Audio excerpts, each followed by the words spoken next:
ladies and gentlemen, I'd like to take this moment to say thank you for listening to the Real ResQ podcast. It means a lot to me that you enjoy these stories as much as I do. Since the start of this podcast, we've had a lot of support from all over the world. It has been amazing. Now, we have companies joining our team that also want to say thank you for all that you are doing out there standing the watch. These companies are offering discounts on their products as a way to support the rescue community and those tuning into the Real ResQ podcast. Just go to therealresq.com, click on sponsors, and see these incredible offers for yourself. This episode of the Real ResQ podcast is brought to you by Breeze Eastern, the world's only dedicated helicopter hoist and winch provider. Access, because when lives are at stake and conditions are challenging, clear communication is of the utmost importance. SR3 Rescue Concepts, because you don't know what you don't know. And Versalifts, to be your best, you need to squat your best. Breeze Eastern, they dedicate themselves to our helicopter rescue world. Since the very first helicopter rescue in November of 1945, Breeze Eastern has designed and manufactured superior rescue hoist solutions. While much of the technology and the unique mission requirements have changed over the past 75 years, their commitment to the rescuers, the operators, and those being rescued has not. Contact them today by visiting them at breeze-eastern.com. The Axness PNG wireless ICS system can bring cutting-edge wireless intercommunication system technology to any aircraft. The PNG system can be fully integrated into an existing ICS system or can be carried on and off as a mobile base station. They can go anywhere at any time on any aircraft. Plus, with the strongest and most robust waterproof handheld in the market, this system can take a hit and keep working. Their wireless intercom systems are designed to enhance situational awareness through improved communication capability. This system brings superior noise canceling technology to eliminate rotor wash and engine noise from your ICS. The Axness PNG wireless system is currently deployed in more than 1,800 public safety, air ambulance, and search and rescue aircrafts worldwide. I have personally used the Axness system in 4 different countries and on 5 different airframes. It is awesome. If you want more information, contact them today at axness.com. That's AXNES.com. You just make sure you tell them Quinny sent me. SR3 Rescue Concepts is a training company that can help your helicopter training. They train daytime, nighttime, aerial firefighting, hoist, long line, fast rope, rappel, and more. They can assist your program with standardization and safety checks or just an FAA annual refresher. With the certified flight instructor pilots and experienced crew, they are ready to help your agency keep up to date with current techniques, rules, regulations, and equipment. Plus, right now, SR3 is offering 10% off anything in their web store with the promo code, all capital letters, Real ResQ, REALRESQ. Plus, they are offering another 10% from their partners Petzl and their equipment. All you got to do is send an email to info@sr3rescueconcepts.com. Mention this podcast, the Real ResQ podcast, and they'll take care of the rest. And Versalifts. When you're at the gym working on your squats, building your leg strength for the next rescue mission, depth matters. If you're like me, getting below parallel on your squats is tough. Well, allow me to introduce Versalifts heel inserts. These gems have become one of my new favorite accessories in my gym bag. Simply place them into your regular training shoe, either on top or underneath the insole, and bam! You've got a heel lift benefit of a weightlifting shoe, but the comfort and flexibility of your regular trainers. So the next time your workout just has heavy squats, grab your V2 strength inserts. Or how about a run, pull up, push up, air squat, and another run? Grab your V2 endurance inserts. Or my own personal workout of running, clusters, and ring muscle ups. Grab your original V2 inserts and go crush it. Check them out today at vlifts.com or on Instagram at Versalist. And when you're ready to get a few pair of your own, make sure you get your 10% off with the Real ResQ discount code. Squat well, friends. Coming up next on this episode of the Real ResQ, we are joined by a guy from the UK. That's right, the United Kingdom. He comes to us with some epic stories from his time in the Royal Navy. So please welcome our next guest, Mr. Jay O'Donnell.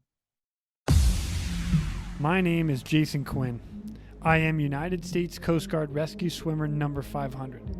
These are my rescues and rescues from those of us that put our lives on the line every day so others may live. This is the Real ResQ Podcast.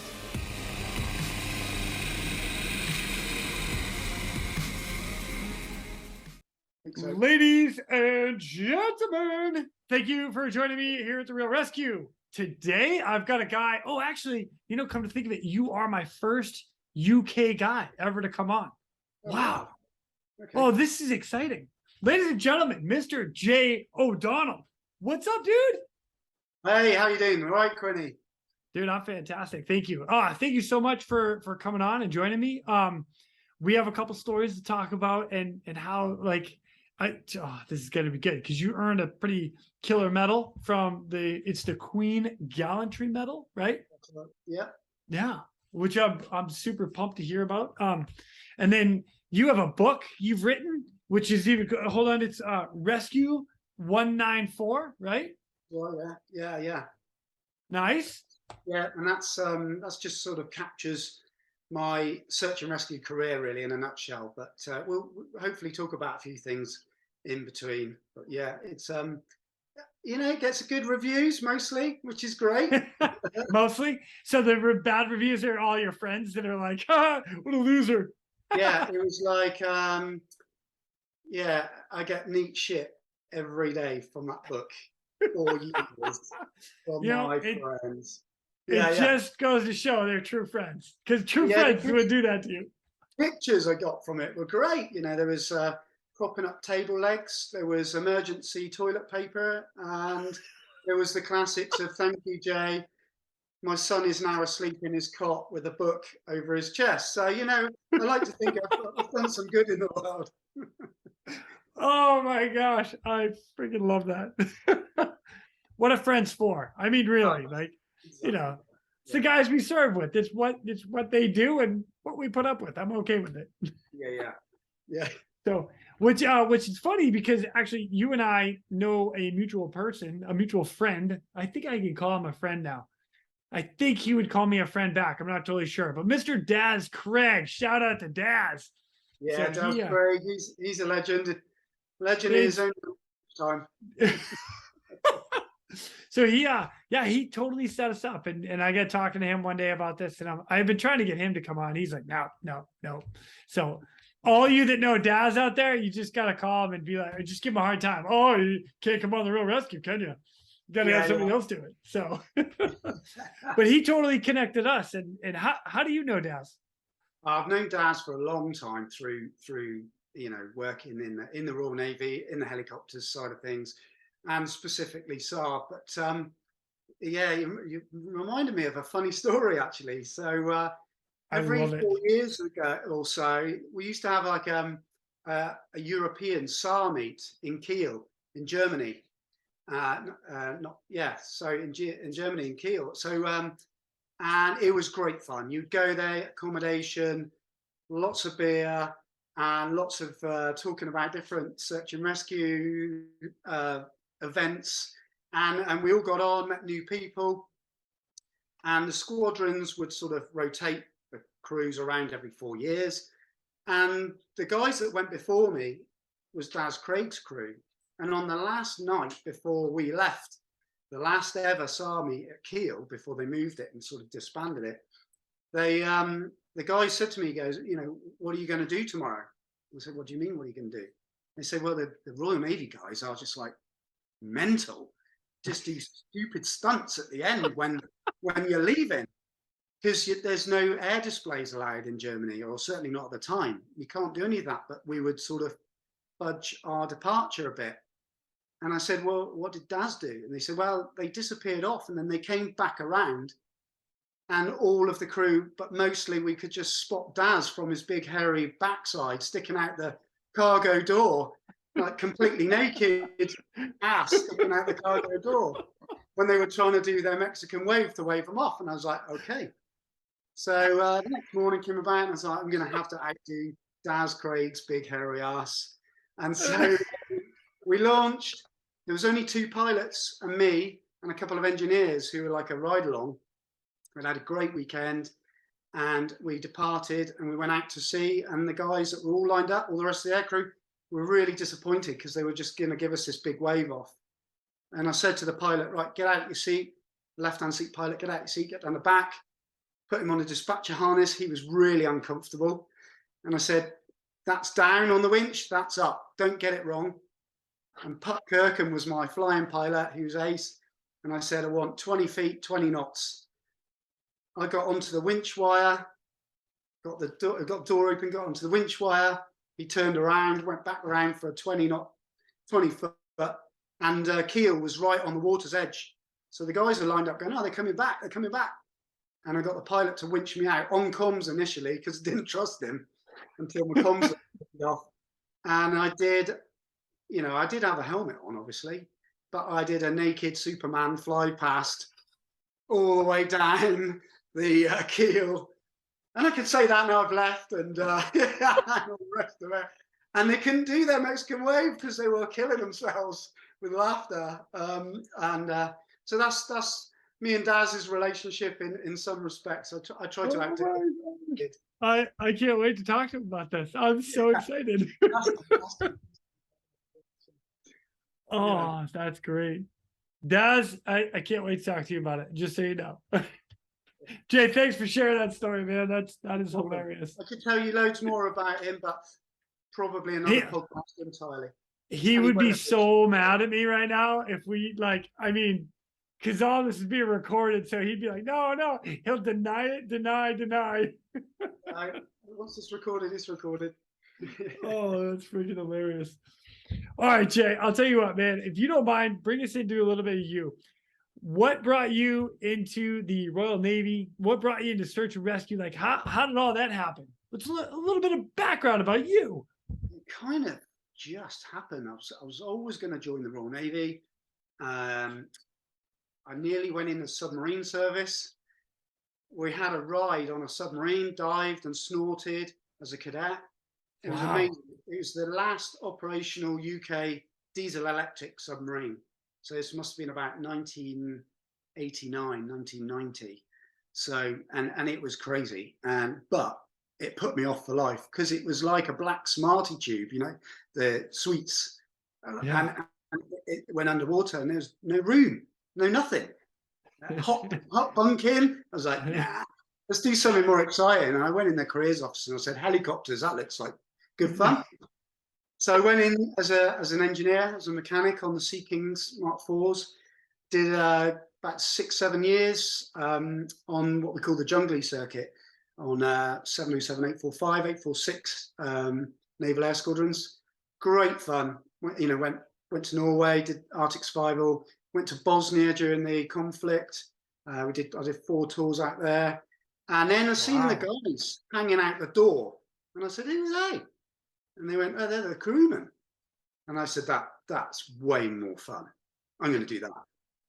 And so that was the process then. I had a long process to go through lots of hoops, medicals, and examinations and trials and all the rest of it. And yeah, popped out the other end at RNS Culdrose in Cornwall, and I'm still here in sunny Cornwall. Never left. Nice. As an anti-submarine warfare crewman on the Mark VI Sea King. So yeah. Wow. That's the short story. Define a little bit of a crewman for me. And I'm only asking that because I know, you gotta understand, as most people know, I was U.S. Coast Guard. So a crewman to me is either a rescue swimmer or a hoist operator, like the flight mech, right? The flight mech does all the maintenance stuff on the aircraft, and then the ASTs or the rescue swimmers, we do all the survival items. What do you guys do as crewmen? Yeah, so a little bit of a different construct, and I've seen how you guys operate in Savannah, Georgia there. And so we don't have a flight mech. So we would fly with 2 pilots, and then there would be an observer normally and a crewman. An air crewman is the full title. And the air crewman is the sonar expert. So if we're going back to Sea Kings, the sonar expert, passive and active sonar, but then would also generally be either the guy on the rescue winch as the sort of rescue man, but not in search and rescue. You know, I'm talking outside of search and rescue per se. And the observer would be doing the hoist operations generally, or that could be switched around as well. And we would also do cabin gunning, load lifting, and pretty much anything else you could throw in the mix. That expanded and developed with the replacement to that, which is the Merlin Mark 1 and now Mark 2. Okay. And so you're a sensor operator. You do sonar, passive and active, EW, radar, you know, data link, load lifting, rescuing, fast roping, cabin gun, you know, pretty much everything the aircraft can do. So that's brilliant. And like I said to you earlier, I've switched a couple of times between anti-submarine warfare, hunting submarines, and search and rescue. In the search and rescue role, when I came into it, yeah, it was again 2 pilots, an observer, and an air crewman. And the air crewman could be the winch op or could be the winch man, as we call them then. And then we had another specialization that if you'd already qualified as a ship's diver, so guys that go out and would search the ships for mines and do tests and stuff, which quite a few of us had done as an additional ad-qual, then you could go, and you were on search and rescue, you could then be trained as a search and rescue diver, which is where I ended up. Wow. Yeah. Yeah. All right. So after you've done everything to be a crewman, then you get into rescue diver? Yeah. So what does that entail? Both roles. So you'd be a crewman anyway, and you'd practice all of those roles, but you have the extra tools in the box to be a crew, a SAR diver, search and rescue diver, which would either have a surface role or a subsurface role, depending on the nature of the job. And we train for both of those. So you're like a rescue swimmer in the surface role with fins, snorkel, and all that sort of stuff that you would know. And then otherwise you could jump from the aircraft day or night up to 40 feet above the water, which is quite high. And that's why the training course was nails, absolutely nails, because you have to get it right. You've got a twin set dive set on your back. You get it wrong, it hurts. I smashed my front teeth out once. Oh my good Lord. So that really hurts. Wait, are you telling me you free fall with 2 dive tanks strapped to your back? Yeah, definitely. And you know that's a little bit crazy, right? Like, I know I'm a little bit crazy, but and you're not tethered, so it's a little bit, you know. The only reason the aircraft can see where you are is they look for your bubbles, which is God. Yeah, so yeah, it was a good, challenging job, which I miss. Yeah, you know what? So I got to be honest with you. It's not something I expected. I did not expect to hear you guys were jumping at 40 feet with 2 scuba tanks fully kitted out.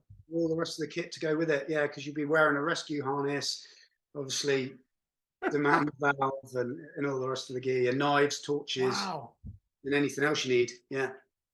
So depending on the nature of the job, you might take extra stuff with you. But yeah. Dang. It's good fun. The only other people that I know, the only other country that I know that does like divers like that. Are you a single diver? Let me ask that question first. You're the only guy when you go down, you're one person, or do you have a buddy? Yeah, because you'd only ever have one in the aircraft. Yeah. Okay. So then the only other country that I know is Belgium. They do that. They'll have, but if I remember correctly, they don't actually free fall out of the aircraft. They'll be hoisted in. Okay. Or winched in. I'm sorry, I'm talking to the English guy over here. Winched in. It's a winchman. It's a winch. It's not a hoist. I got it. All right. Yeah, I know. The book says one thing and everyone else calls it something else, but you know, that's just for the record. In the 139, the rotorcraft flight manual, it does say hoist. Yeah. Out there. It does. It does in the latest aircraft I'm teaching to my customer, but still call it a winch. No, it's not a winch. It's a hoist. I'm just kidding, Jay. I'm just kidding. That's another argument for another day. Yeah, exactly. Yeah. Wow. All right. So I kind of another side question with some of the training. What was the training like for you guys for rescue swimmer and diver? Was it like within the same? Did you, or was it two separate Yeah, courses? it's all within the same. So you've had an element of quite a decent amount of you had to be a diver. You had to be a trained Royal Navy ship's diver, which was an additional qualification. It wasn't your role, your branch as such. And to be fair, most of us did it because it was a challenge and it brought extra money every month. So why wouldn't you? Bonus. And most of our training, if we were based at Culdrose, was going out on a RID and training in the local area, which is amazing. So you're not necessarily always under a big, dirty, smelly ship. So that was also a bonus. So you've got a good element of training behind you, and you had to have 500 minimum of 500 open water minutes recorded to say you're at standard to go on your search and rescue divers course. Go on your divers course, you had to do a 2-week beat up course to make sure you were fit enough to get on there, sort of standard military stuff. And then it was relentless. And I did mine in February in Falmouth on the docks, pretty much living out of a container. It was freezing cold and it was horrific from start to finish, but good. You know, when you've done it, you know that you've joined a pretty elite team in the way that you've just been punished and you've got through it, because many haven't, you know, for different reasons, and it was good. So, but it was damn cold. So you know, if it makes you feel, it really warms my heart hearing that. Yeah, because you guys have done all that. It's just similar but different. You know, it's just you look forward to getting beasted first thing to warm up. So you're jumping off the side of the dock if the tide's in. You're up at what we call a giraffe, which is an aircraft lift. So they would get it up to 20 foot, 30 foot, 40 foot. You do so many jumps off of that, up the ladder, jumps, and then you'd swim across the dock.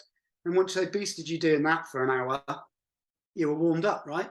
Wow. And then you get a brief about, you know, as we move on, you know, you just get hammered with all that stuff, and then basic routines and safety equipment. And then you move into the diving phase where you do more diving stuff, more, you know, pitch black diving, navigation under the water diving.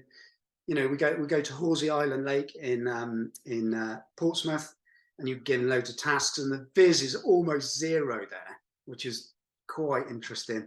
And they've got things where you can swim in and do rescues, and they can see you doing it because you're like in a bubble. So it's good. And then you move on to the boat stuff. That, you know, you advance in your diving, and then you move on to the aircraft stuff where you're just pummeling the jumps, absolutely pummeling the jumps, just to get you so many jumps in. So, you know, in the surface roll and in the weighted roll, what we call the weighted roll, subsurface roll. And then you're doing rescues on each other, because there was, you know, do a minimum course of three or four. Yeah. So timeline wise, all right. So for me, it was about, let's see, I got to think about this for a second now. Let's see, I graduated in 2000. So in 1999 is when I went to my air station to start my rescue swimmer process. It was probably the fall of 2000. So maybe a year to a year and a half, about a year later. It took all the way to get all the way through that. What's the timeline for you guys? Okay, so we're already trained as crewmen, which takes a couple of years to teach you all those aspects. You know, when I went through, it was 6 months just on acoustic signatures of submarines. Oh, so, wow. Dang. Before you even you know, see the aircraft, the helicopter, you're like in a classroom, learning it, audio, visual, you know, all the tracking, like Jonesy on the boat, right? Yeah, doing all that stuff. Like, so, and then you get into the flying aspect, and you do your secondary roles, which was with 771, the SAR squadron, then doing all your load lifting and your rescue, you know, in water rescuing, you know, basic stuff on the winch wire. And we also used to do great stuff like Gemini lifts, boat lifts. So you'd fly the boat out, winch the crew into the boat, they would start the engine, and then you would release the boat as it was getting underway when, with you. This is quite cool. Oh, Yeah. that's badass, man. That's wicked cool. The pickup was even more difficult, but you can imagine that bit. So they have to come underneath the winch wire and the hook, and we would lift them on their strops. So the strops are attached to the boat. They would come in, attach the strops. And once we've got that, obviously the helmsman stays with the engine initially, and then you winch them out the boat, and you tell the aircraft to lift the boat out of the water and fly away. So good fun stuff. All good fun stuff. That is so cool. It was interesting because, we were talking earlier about how did I get into search and rescue? And, really, I think it was what you mentioned to start with, it was the first time I was challenged in a sort of search and rescue role before I was trained specifically in search and rescue that got me into it. This is kind of like your very first search and rescue case, isn't it? That's right. Yeah. Okay. I'm excited. So I was trained as a crewman. It was my first operational tour outside of training. So I just joined my new squadron. We did a bit of a workup, So you've passed your driving test. Now we're going to teach you how to drive properly, get in the aircraft, do things differently, expand it. I'm like, yeah, okay, I'm up with this. And that's how we went. And we were on, and then all of a sudden, we're on an aircraft carrier, HMS Invincible, and we're heading down the Mediterranean.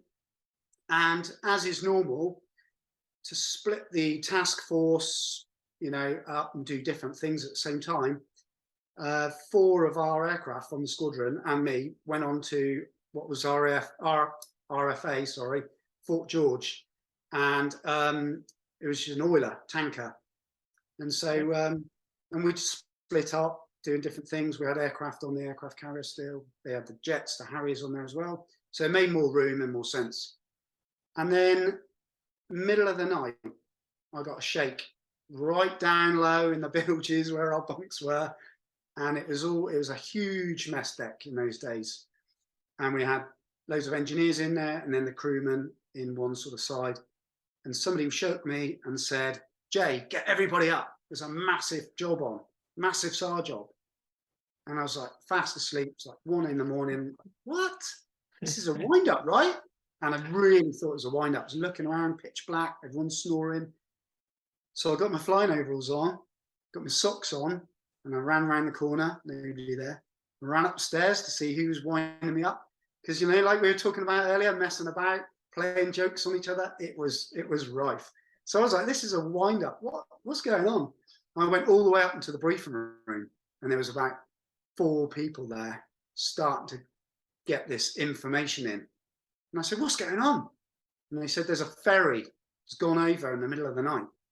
We're all launching everything. I said, what? You're joking. He said, there's 500 people in the water. Oh my good Lord. I went, shit, 500 right. And I legged it. I went down, I turned all the lights on, everyone moaned at me, I shouted, everyone get up, we're launching all the aircraft. And then everybody just flipped into that, right, this is real. And off we went. So, short story, we're allowed to drink. No. Do not make this a short story. Okay. I want all the details, man. You got 500 people in the water? Are you kidding me? That's a big job, right? So we got 4 aircraft, but you can't range all 4 at the same time because we only got 2 spots on the aircraft on the deck, right? So they were planning the cruise accordingly to who was best placed. Had anybody been in the bar drinking, and that was all of us pretty much. Not in the bar. Luckily, none of us had been in the bar. None of us had drunk. Don't know why, just wasn't.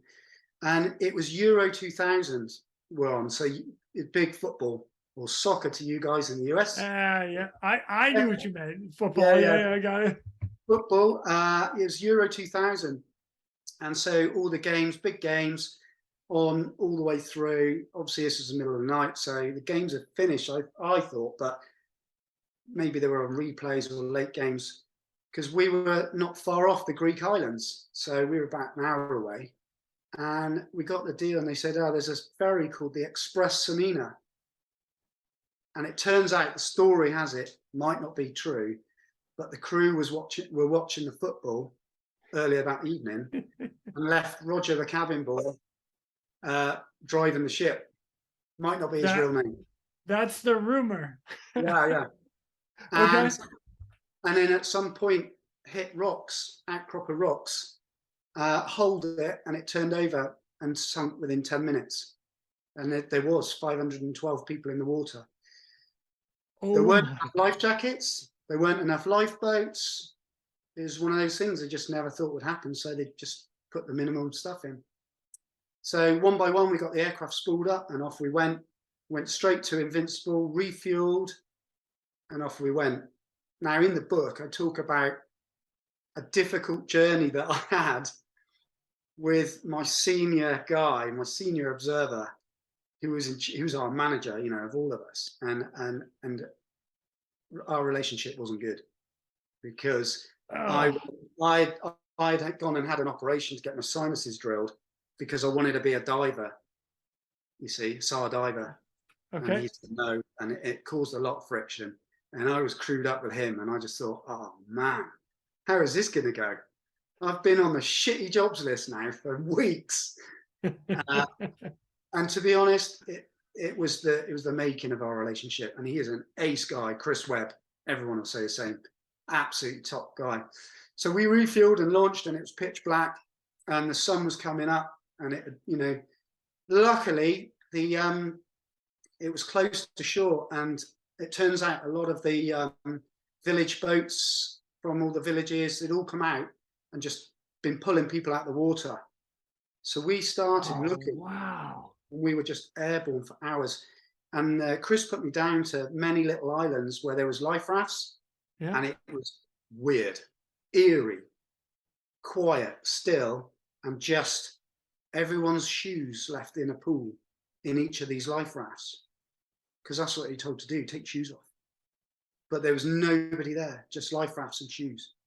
So we carried on flying around, and then we'd spot a life jacket or something floating, and I'd get put down just to make sure there's nobody on it. It's like, no, nothing. And then the real deal started. Things started popping up, and the sun was coming up, and there was helicopters everywhere. So just before that, there was a group of survivors on the rocks, and two of our aircraft on the carrier had gone to them, and they were taking it in turns to pluck them off the rocks, but the waves were battering them, so people were getting lost one by one. And unfortunately, also, you could see that it was every man for his life, and they were pushing women and children out of the way to try and get rescued. So those guys had a real deal trying to get people off. But wow. We were there in this sort of channel between all the islands, and the water was flowing. And I made two mistakes that day, or one big one, which I'll put out there now as advice to future guys. It was the Med, right? So it was going to be lovely and warm. Yeah, it was nighttime. So I decided not to go in my immersion suit, and I went just in my overalls. Ooh. And it was cold. It was colder than I expected. And of course, I didn't have any buoyancy, which was a real trouble, real snow for me. I was attached to the winch wire because I wouldn't train not to be, as search and rescue divers are. So I was on the winch wire, so the guys in the aircraft are obviously having to give me a bit of slack, not too much. And we spotted someone, and we went to he was a chef, and you could see as we got closer, Chris winched me down to him, and for some reason I just decided I'm going to take one rescue strop and what we call a grab-it hook, which you can adjust, attach to baggage or whatever, Oh, nice. I'm not actually familiar with that.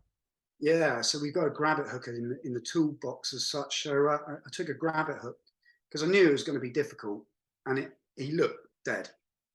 And then this is really difficult. When I replayed this story, when I was writing the book, the emotions came out for the first time, and we're talking like 10 plus years later. And that was the first time I visited those emotions properly. And that's hard to deal with. So So I've learned from that, and it's good because talking about this stuff's good, right? Oh yeah. I must have spent 10 minutes in the water with the chef, because he had chef whites on, you know, the checkered pants and white top, fighting with him because he was locked solid in that position trying to keep himself warm and had died that way. And so he was completely, you know, frozen solid like that. Trying to get a rescue strop on somebody like that, it feels like they're fighting you because their arms keep coming back. And that was hard work. And what I really remember vividly, which was really awkward, was his eyes were open, and the seawater makes people's eyes go completely black. So it was like something out of a horror movie. And, you know, I've dealt with it since by talking about it, but it was a challenge. And bearing in mind, I've never been trained in this. I've been trained to do winching and taking people out of the water. Right. But this isn't dedicated sail, right? So I'm dealing with it because the adrenaline's going. I'm kicking my legs, no fins, like, you know, the proverbial duck or swan, giving it loads just to try and stay afloat and keep this guy and get him in a strop. I got the grab-it hook on his belt, told Chris, give him the thumbs up and said, winch me up. We got to the door and I could realise his belt was about to snap. We got him in the door, thank goodness. Oh wow. Got him in the aircraft. And as soon as we'd done that, one of the pilots said, there's another one. And so straight back down, another one. Got a big lady in the aircraft, had to redress her. Then there was another one. Again, 3, 4. Okay, guys, we're full now. These guys are in the back of the aircraft, and as you might know, I've got 4 people in the back. They're way beyond resuscitation. Hadn't really been taught resus in those days. Yeah. And of course, again, like a horror movie, they're just frothing at the mouth with the vibration of the Sea King, and of course they're full of seawater. So that was my introduction to search and rescue. And a harsh one was really. Yeah. For some reason, I wanted to go and do more of it. All right, it doesn't turn out that way. So yeah, so that was it. It was emotional.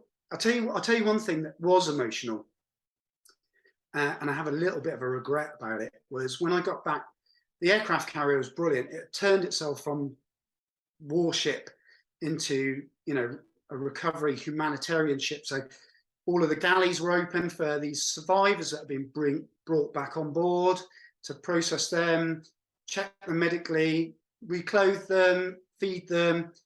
And one of the best parts of all of this, because we kept going back out and bringing more dead bodies back in, was repatriating those people.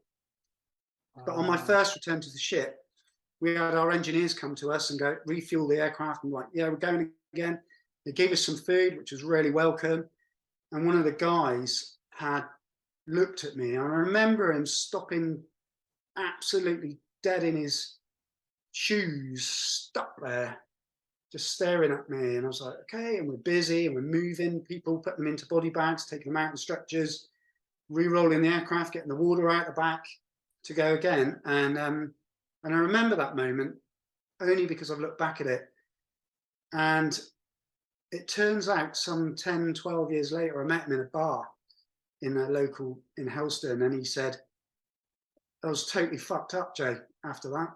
Totally fucked up. It's messed my life up. I had to leave the forces. And I was like, why?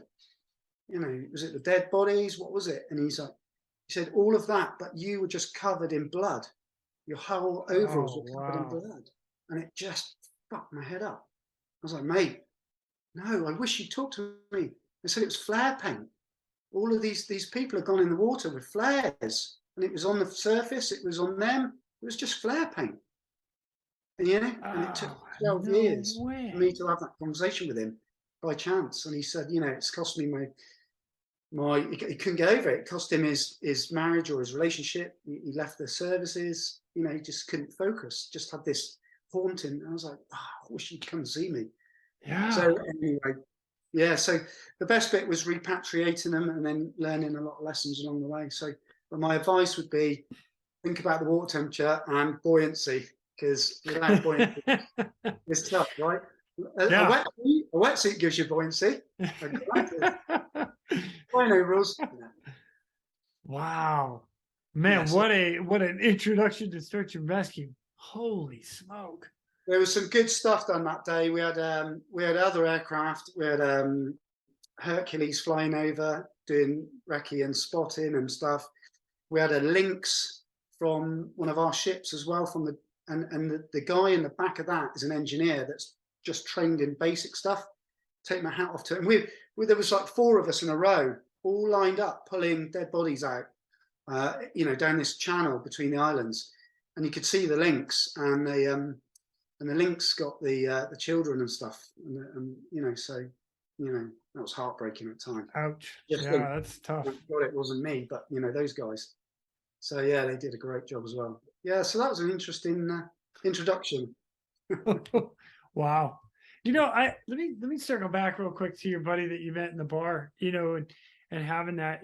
It's something I actually talk about it quite a bit here, and other guests that have come on. When you get back from a case like that, or something that you just sit down and talk about it, like, even if you've got the question and I'm on board, and now that you've told them, like, no, it was not blood, it was flare pen, it was like a sea dye, like a red sea. Is that, I mean, I know green sea dye marker. Is that, I assume this is similar? No, it was they'd gone in the water with actual flares to try and, if they'd heard anyone, just to see. But from the flares that we used to jump with, we'd have a day and night flare. So you'd have a smoke on one end, and you'd have a phosphorus hot burn one, and I think that's what they'd had.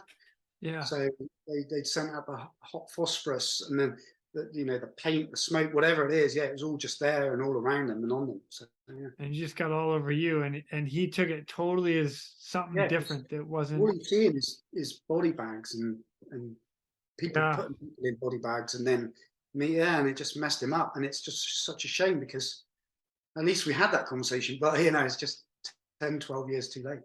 Yeah. Wow. Yeah. Wow. Yeah, I'm all about it. Talk about stuff like that. Sit down and debrief. And you'll laugh, because in those days there was nothing in place protocol wise for us, and all the guys were involved, all doing the same sort of stuff. But we got invited into the senior rates mess, and the chaplain, the bish as we call him, came over from the aircraft carrier, and we kind of just got pissed up. Yeah. And I'm not sure there was much talking about the job, but it was a stress relief, I guess. Yeah. Wow. Dang, man. I was a young man then as well, right? So like, what happened there? Dang. Well, thanks for sharing that, man. That's one heck of a way to get into search and rescue. Yeah, I think the captain of that vessel went to prison, and he actually killed himself, because I think there was 79 people died because of the whole thing. So yeah, he was number 79. I think it was 78 died that night. So yeah. Sorry, the dog's biting. Cool. Right. Oh, man. Moving on to all right things. Okay. Oh man. All right. So I'll tell you what. That was your very first rescue, which was, and you were not qualified. After further qualifications and finally actually standing duty and on call as a rescue technician. I'm going to call it technician. Yeah. Crewman, technician. Crewman, all the above. Yeah. What was that? Because you had a first one there too, didn't you? Yeah. So, you do all your training course, and you're kind of, am I ready? Aren't I ready? And it was thorough. It was ace. It was cliffs. It was, people in the water. It was people off of boats. It was people off of yachts. It was, every scenario that they could get in the training, because you could be called to any of them. And then your final phase check is thorough.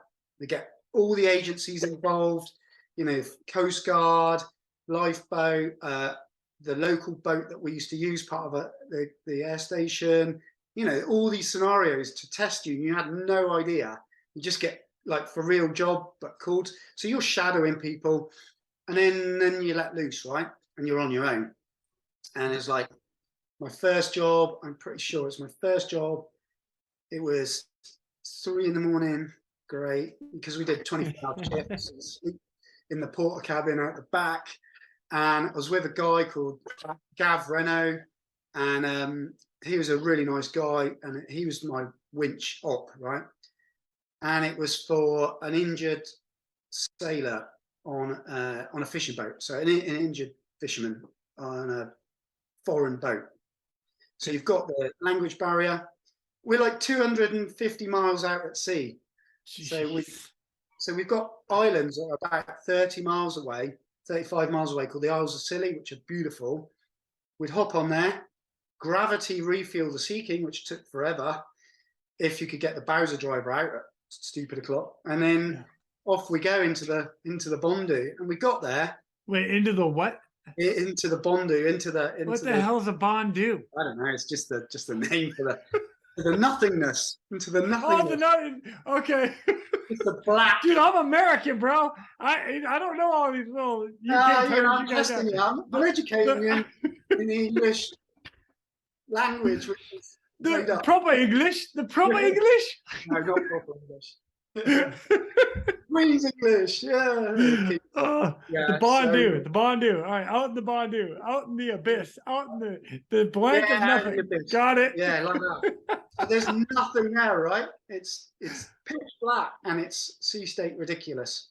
And this fishing boat we've got him on course, we've got him slow down, got him so where we want him, which was a challenge.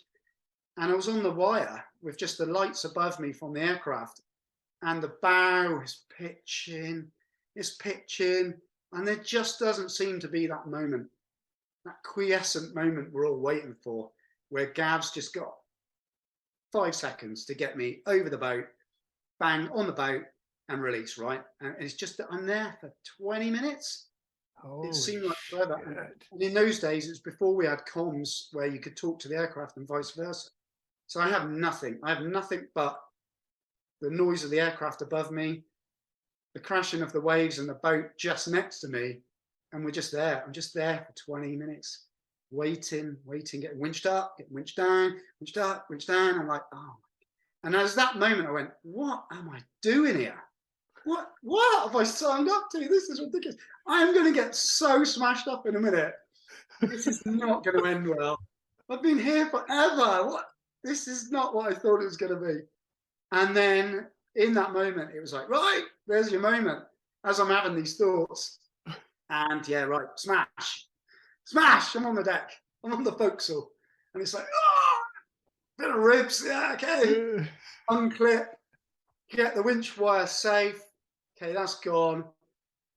Grab a handhold and then just sort yourself out. And then there's this like monstrous guy just staring at me, waving his hands and telling me where the casualty was. So, yeah, I've got a similar story actually, which I could tell you later. But that it didn't go so well. Yeah, going out and. Okay. Yeah. I mean, you can tell me now. I'm okay with that too. Well, like, wait a minute, hold on. Actually, before we get into that, what was the matter with the casualty?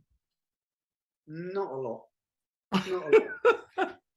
See, you're in like monster waves, boat just pitching and rolling, hanging for like 20 minutes. You get on deck and they're like, "What's up, dude?"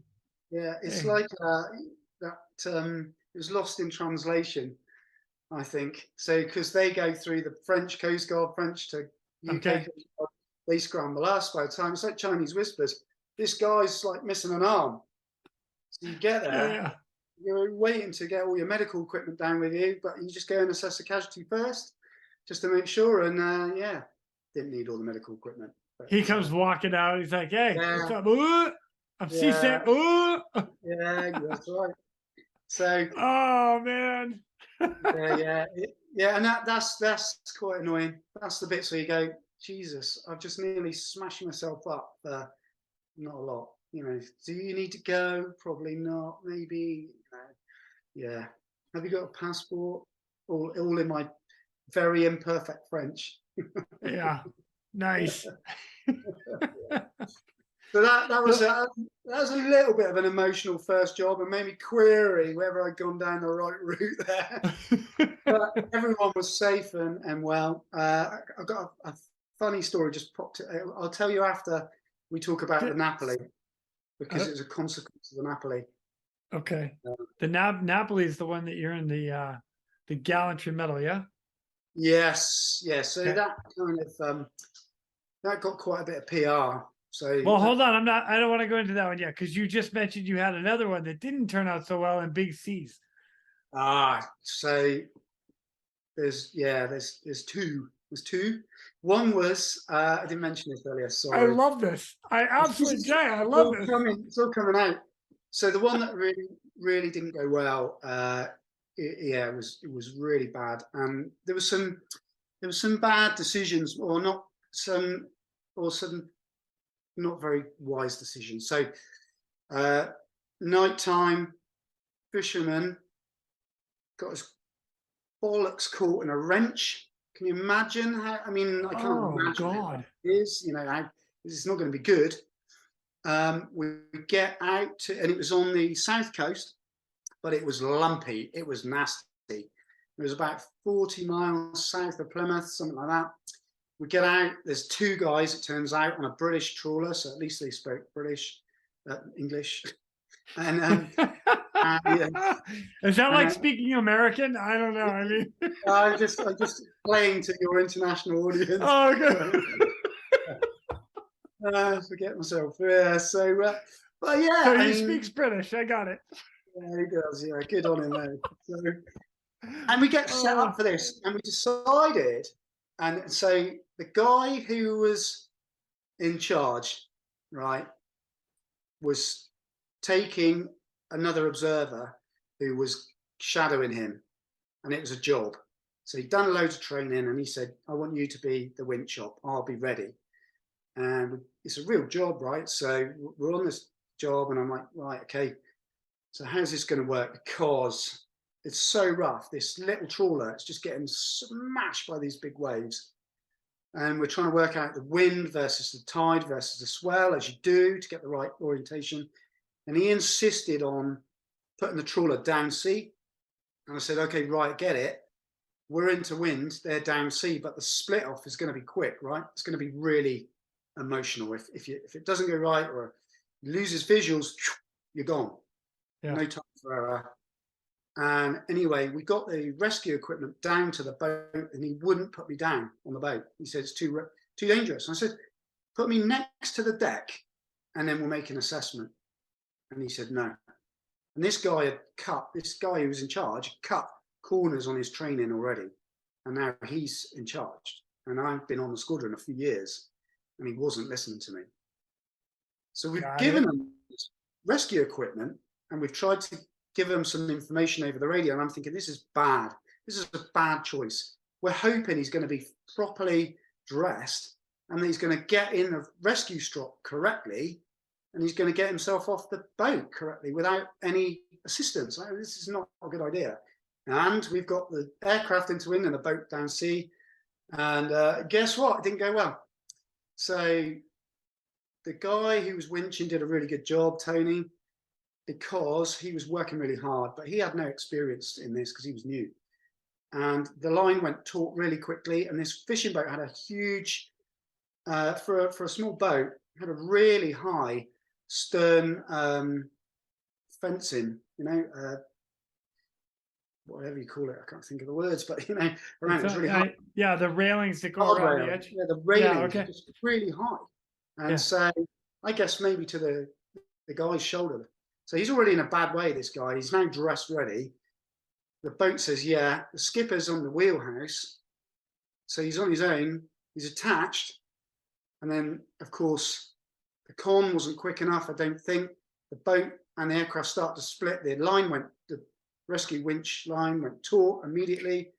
And he went up and into the railing before anything else. At which point, Tony, the observer, went for the cut cable. I went for it. My hand got to his, pretty much on top of his at the same time. And we had to cut the cable, and the guy was face down in the water. in the middle of Oh, the night in 3 meter waves. So the boat's gone. The aircraft's come to the hover. The skipper is screaming over the radio. And do you know what saved that man's life? Because he didn't die, luckily, was the fact that before we put the winch hook out, I said, "What? Don't forget the siloon, the glow stick." yeah. I said, "We need a glow stick on the end of the winch hook so we know where it is, etc., etc." And the only reason we found him was when we were looking, I could see the glow stick about 40 units away from me in the 2 o'clock. And that's how we found him, in the blackness. And he was floating like that. And we thought, Christ, we killed him. And then we got to him and we threw a backpack life jacket, lifeboat that we carried on a high line, chucked it out to him, and he got to it and his hand came out and thought, he's still breathing. And we had to then get the boat back in, and we only had one winch, one hoist. So ours was gone. We're going to aircraft change now. Luckily, the guy got him back in the boat, now even more battered. Oh my goodness. And he was okay in the end, which was good news. There was an investigation, obviously, and it was no one's fault, but there was some decisions that weren't the best, in my view. Wow. Some might argue that, but. And the other one I was going to tell you about was when people say to me about the Napoli, Christ, that's emotional, Jay, right? And I was like, yeah, it was emotional. That must be your hardest job. I'm like, no way. No way. It was another fishing boat, middle of the night, 2:30 in the morning, 3 o'clock, 200 miles out to sea. I'm seeing a pattern here with you, Jay. Yeah. They're all at like 2 o'clock in the morning. What the hell? It's seasonal. It's like the winter jobs are all long-range boats, middle of the night, middle of nowhere, normally foreign fishermen. And I went out there, and we did take a few minutes to get me on to the boat, but it was absolutely horrendous conditions. Blowing a hoolie, the sea stake was massive, the trawler was just up and down, and I thought, this is going to hurt. This is really, really going to hurt. And my observer, he got me on the boat, but I got absolutely smashed. I got myself off the winch hook, set that free, because we only got what winch, so you make sure that's clear, right, and safe. Yeah. That's your exit. And I got absolutely smashed up. I thought I'd broken all my ribs because the boat came up and met me. I was just, adrenaline gets you over that. And in the next breath, a massive wave came over the bow, and I went down the boat and out through the railings. So oh my God, huge sea. It's in the middle of nowhere. There's no light. The only light really is coming from the aircraft, which is at the bow, which is now backed away to get safe and keep the noise away and give me time to think and get on with the job. And I'm gone. And I've gone down this trawler and I'm gone off the back with the water. And at the last minute, I caught the guardrails and I was hanging off the back of the boat, or by the guardrails. Absolutely. Oh yeah, dude. With broken ribs is what I'm thinking as well, going, this is not going well. It's really not going well. And it took me all my energy just to get myself back on. And like, oh, Jesus, I'm now the casualty. And I'm like, absolutely in bits. And, so I'm thinking, I hate to see the casualty now, because we've got to get somebody else off. And really, you just got to put your game face on, right? So I recovered myself, waited for my moment, got into the wheelhouse. And this guy had I think if I remember rightly, had a pretty smashed up hand. He's gone through a winch or ropes and everything. He'd done his leg in or something along those lines. He was in bad shape, which is okay, right? So it made it worthwhile, rather than the other guy who had a cut finger or something, right? So I'm thinking, okay, I can deal with this. And then we had to stretcher him off the bow. So again, emotional, but easier really coming off than getting on, because I had a high line, so I could control the stretcher going off. So that was like really one of my hardest rescues, because I had to get him from the wheelhouse. I had to receive the stretcher, so they got me a high line, then I had to receive the stretcher and then give this high line and the hook back, right? And then I get one of the crew. He's got to manage the high line. I'm talking in my pidgin French, like, don't tie it on, don't let it go. Just like they'll work it. Just take in the slack. Just stay there. Don't move. Somebody else, hold on to this. Hold on to the stretcher. Right. Anybody else left? Can I get the casualty of the stretcher whilst the boat's giving it one of these? You know. Off So, and down. Big I'll tell you splash what, over with. Oh, yeah, I haven't got any video of any of that, but I've got a really good video of when we did a ferry rescue in monstrous seas because we had a cameraman with us. So I'll send you that another day or tomorrow. Yeah. Oh, okay. So that was the hardest one really, because you're just like a one-man band trying to do everything in ridiculous darkness and a different language, and with people who are just, you know, they're holding on for their lives as well in sea state that you can't do anything about because it's, you know, got to get this guy gone. So yeah, holy shit. Yeah, shitting myself. You almost got washed off the boat. I know, I did. But yeah, held on by my fingernails nearly. Yeah. So yeah, it was a moment. Oh my god. I had a similar moment in the Napoli, to be honest. Yeah. So. And that, you know what? Can we? That's the one you're in the medal, yeah. Yeah. So out of curiosity, this last one that you just talked about, broken ribs, were they broken? No. Oh. they weren't, because I wouldn't be flying again for weeks and weeks and weeks. So they were just bruised, right? They were just bruised, quote unquote. I'm okay. Okay. You sure? You look like you got broken ribs now. I was always that guy. I only went to the sick bay once a year from a medical. Never ever again. I'm like, yeah, I'm fit. Yeah, I'm fit. Just get me flying. Still fit, right? Let's go. I feel you. You and me, we're cut from the same cloth on that one. I think so. Yeah. Are you hurt? Nope. Put me in, coach. Not, no. Are you hurt or injured? I'm only hurt. You can put me in. Injured? No. No, definitely not.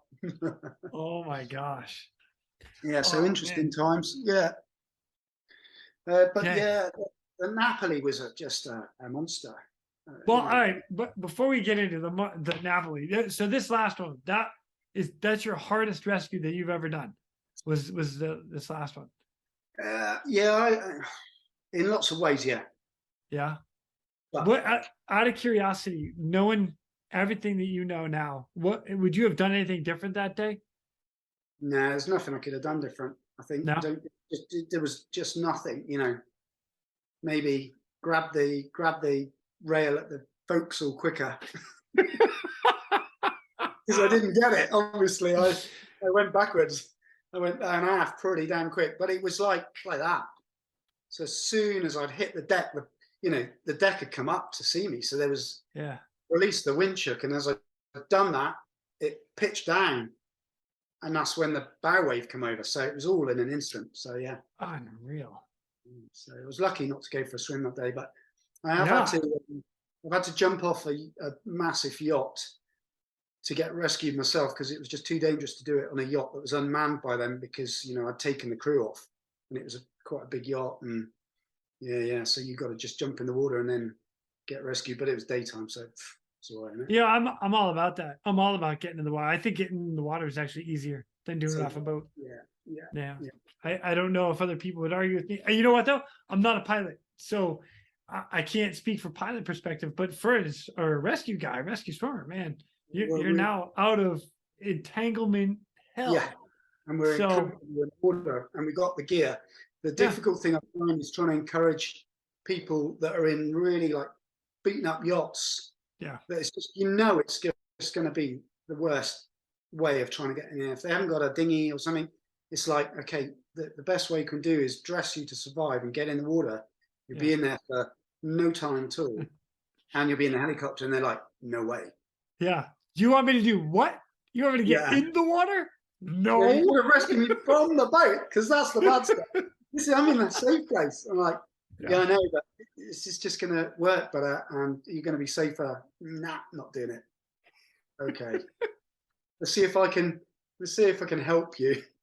Oh my gosh, Jay. Yeah. Let me help push you. Entice you, yeah. And that happened in the Napoli, which just had to happen. You know what? We've mentioned this a couple times. Let's get into that a little bit now. Before you start talking about it, I gotta, because this is what I love to do.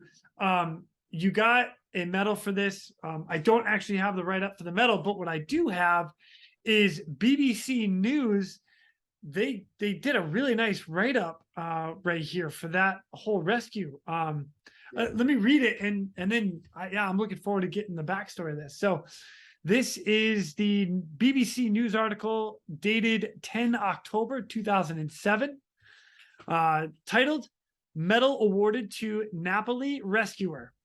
The Cornwall-based Royal Navy officer who helped rescue a container ship's crew in a severe storm has been awarded the Queen's Gallantry Medal. Petty J. O'Donnell was winched down from an RNAS, which is Royal Navy Air Station, Culdrose helicopter to a life raft to save 26 crewmen of the stricken MSC Napoli. The ship had been holed and it was taking on water in the English Channel. The ship was later grounded off the East Devon coast before being broken up by salvagers. When they arrived on scene on 18 January, the helicopter crew from RNAS Culdrose knew they were in for a tough operation. Spray whipped up by the gale force winds lashed rescuers and crewmen as the life raft was thrown about by huge waves. One helicopter broke 2 lines before the winch line was attached to the raft. Donning full dive kit, Petty Officer O'Donnell was lowered into the sea before swimming to the life raft. Then he spent 90 minutes securing each of the crewmen to the line so that they could be winched to the helicopters. Petty Officer O'Donnell's citation read, "Despite the appalling conditions, he displayed great courage and determination. O'Donnell remained undeterred and calm throughout." Petty Officer O'Donnell, 33, from Camborne, said after his investure by the Queen at Buckingham Palace, quote, "It was difficult to get on the life raft," end quote. Quote, "Both crews did really, really well. It was a massive team effort. It's really nice to be recognized.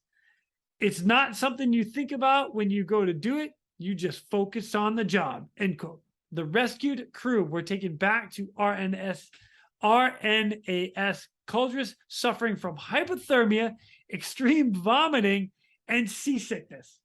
Yeah. Jay, what? That's awesome. So 26 people, boat taken on water, goes aground, gets all busted up. These guys are in the raft. You're going in. Holy cow. Yeah, it was emotional thinking back at it, but the adrenaline just kind of just pushes you through. And I'll tell you the longer story, if you like, is yes, please. Yes, please. So I was actually going off shift. I'd done a 24-hour stint. We'd had a couple of call-outs, nothing in the middle of the night, thank God. And I was going off shift, and the guy said, "Look, we want to go and do some training." So the non-divers also had a currency where they had to do diver drops. So they would have to chuck me out and recover me, surface or subsurface, it didn't matter. But we had to do diver drops, and I said, and they wanted to do some wet winching training in Falmouth Harbour, and to get the currencies in. And I was a diver, right? And they said, "Do you mind hanging on?" And I was like, No, that's fine. I said, "I'll trade you off, right? So I'll do that for you, duty crew and all that." But instead of taking both my dive sets out of the first aircraft, because we had two aircraft, the first and the standby, the first and the second, I said, "Can I leave one in, and I'll just take my bag and my other dive set out because I'm on tomorrow." And they're like, yeah, fine, trade off. Nice, perfect. Because I don't have to lump the other dive set. I know it's intact. We do checks up the yin yang, day, night, So that was all cool. And then you realise that, Jesus, the weather's blowing up outside a bit. And and then we'd had the Met coming in. It's like, "Oh, it's coming in. It's coming in. You guys, if you need to go and do some winching in Falmouth, you better do it like now, because otherwise it ain't happening. I'm like, I don't think it's happening, full stop. It's really getting up. And then you start to hear the radio bubbling up, right? There's stuff going on the radio that's like on the channel 0 on the Coast Guard radio. Okay.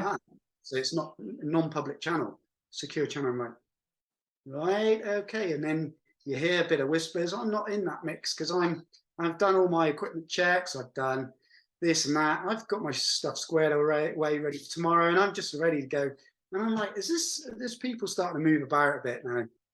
And I was like, and it was a normal working day. So we had a big squadron-ish, 8 aircraft. So there was other training, other people in. So there we are, I'm thinking, something's going on. There's a job coming in. There's a job coming in. And I heard rumors, there's people in the water, this, that, and the rest of it. And then I hear there's 26 people in the water. I'm like, I know there's not another diver in the squadron right now. So I go to the first. You're the only guy there. I'm the only diver, yeah. So I'm like, same guy, right, is in charge of this, the first aircraft, who's the guy in the job I talked about where we cut the cable, right? Oh, okay. So I go to him and I said, right, look, I hear you got 26 people in the water. Do you want to take me as a diver or what? You know, because that's your extra, your extra tool in the box. And he went, no, and you can get that fucking dive kit out of my aircraft immediately. I was like, what? No way. He goes, get your shit out of my aircraft. I ain't got time or space for that crap. I was like, wow, great. Okay. So, and he went, now. So I was like, so I legged it downstairs, and they're spooling the aircraft up, right? So the pilot's in there, flashing it up. Everything's cocked, ready to go, because it's the first aircraft, so it's minutes before you're off the deck. So I'm getting there as they're spooling the aircraft up and whipping my dive set out, and I plonk it on the grass on the edge of the hard standing as somebody grabbed me then and says, Jay, what are you doing? I said, I thought I was going in the first, but they don't want me. He goes, I want you, get in the second aircraft, we're launching. I'm like, right on. I'm going to get in that aircraft. And then we had a chat and he goes, oh, well, maybe you can come in instead of the crewman. I said, no way. I said, we're taking the crewman as well. It's his crew, it's your crew. You're a crew together. And I'm an additional. So, and he was like, yeah, okay, let's do that. I said, right, I'm going to put a dive set in because I don't know what it is. We're going to put my dive bag in so I can get changed in dive gear, etc. And he's like, yeah, cool. And off we went. Maximum fuel, out to the middle of the English Channel. Now the funny bit was, it was a race. It was a race to get out there because you got people in danger, obviously. But it was right on the FIR boundary between France and England. So it's like right on the boundary, right? So we ain't going to let the French get this job. No. Oh, but we're going for it. And so they're probably saying the same. And they launched their super freelongs. And so we were going for it. And I remember this chat on the way, and it was hilarious. And there's more details coming through on the radio. Okay, they're in a life raft. I'm thinking, thank God for that. 26 people in the water, they just be everywhere. And, it's more traumatic. Life raft. Okay, what's a hard one? Open top, 25-man life raft. What is it? You don't know. Yeah. Don't know. And it was daylight. Brilliant. It was daylight. Thank God for that. But this huge storm was coming through. And I think it was called Krill or something similar to that. Krill. And when it hit the UK mainland, it was blowing down walls. People were getting squashed by walls. The roof of the massive cricket club stadium came off. It was just damage everywhere in the UK. It was like big storm. So there's cricket is a sport. It's a game. That's right. Yeah, it's a bat and ball sport. You guys don't get it yet. We call something. We have something called baseball. So not even like blew a roof off a cricket. What? Sorry. So you know how fun this conversation is for me. We'll give you 100 years, and you'll have something like cricket, but not called cricket. Yeah, that's right. You know, it's soccer, not football. What? Yeah, exactly. All that stuff. You just kind of twist. Like Anyway, rugby, sorry. I American diverted. football. I Yeah. digress. So yeah, we're heading out, and it's kind of foggy, low cloud, blowing a hoolie, you know, and we're racing for the job. So the first crew get there, and they're on scene, and they reporting back. It's a completely enclosed hard top life raft. I've got the video. I'll show you the video. Yeah. Heck And yeah, please do. yeah, it's good. And the problem with the video is you're looking down, it makes it look really flat. But I've got a video taken from a ship that tried to protect us, and that will show you what it was really like. And it's a bit like, I don't know, Perfect Storm or the Hollywood movies where the ship goes up one side of the wave and then flicks and comes down the other, and you're like, nah, that doesn't happen. Well, it did that day. So we get there, and we're burning holes in the sky as the second. So we're their backup, right? So we're there for them and any other tools in the box that we can help with. So, and they're there, and they actually snapped 3 of the 4 high lines, trying to get the high line to the back of the boat. There's a little railing and a door, and they snapped 3, and they like got 1 more left, and they're like, this is not working. And I'm stood in the doorway on dispatcher with Chuck Norris, right? So yeah, not the real Chuck Norris. Yeah, yeah, it's called Chuck Norris because of that. And Chuck Norris has acknowledged that when the PR went, Chuck Norris sent him a message going, "Hey, you're the real Chuck Norris. You're the real danger guy. I'm just the guy on camera." This is brilliant. Absolutely brilliant. Oh my gosh. So me and Chuck are in the door, and I'm going, Chuck, get on the radio. Get on the radio. Tell them to get out of the way. I know how to do this. I'm the diver. I'm going to jump to this boat. I'm going to get winched down, but I can get to this boat. And he's going, Jay, calm down. Jay, I said, you've got like 30 seconds so I'm getting on the radio. And I'm going to tell them to get the fuck out of the way because they're just wasting time. And he's like, all right. And with that, they went, Rescue 194, this is 193. I'm like, Roger, go ahead. And they're like, yeah, recommend you use your diver to assist the rescue. We'll back off and keep station. I'm like, at last, I've been going on for minutes. So I'm dressed, ready. Okay, I'm already in my wetsuit. I've had time to think about it. And do you know one of the hardest decisions? Because I knew that the Royal Navy was looking to get rid of the rescue divers, right? And I know where they rescue swimmers in the US are keen to be rescue divers as well, but that's never come about for lots of reasons, I'm sure. Yeah. And it's an easy thing to turn it off, but to get it back or to start it is really hard. And I thought, Jay, if you jump to this boat, there's no other person who could have done that in these 2 crews that are here. And only that branch, that specialization can do it, right? And so maybe it'll save the world of search and rescue divers, which is a really small niche branch. And I'd like to say the highest decorated branch in the Royal Navy. Wow. Look it up. There's some big medals out there, much bigger than mine. But anyway, I digress. So I'm like, I really want to jump, but the waves are massive. And you know what?